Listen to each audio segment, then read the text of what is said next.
මගේ ආදරණීය යාළුවනේ මේ ඊයේ තමයි මේ මීමැස්සෝ මේ පෙට්ටියට ආවේ. නමුත් අද වෙනකොට ඒගොල්ලන්ට මෙන්න මේ වගේ දෙයක් වෙනවා. මේක මට තේරෙන්නේ නැහැ මොකද වෙලා තියෙන්නේ කියලා. මීමැස්සෝ එක දුවට වැටිලා මරනවා. මගේ හිතට ලොකු වේදනාවක්. ඒක මට චුට්ටක් පැහැදිලි කරලා දෙන්න පුළුවන්ද යාළුවනේ?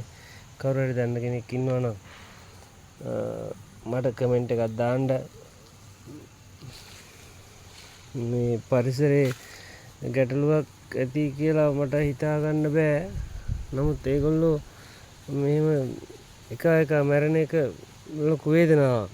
ඇත්තටම ඇයි එහෙම වුනේ කියන එක මට ලොකු ප්‍රශ්නයක්.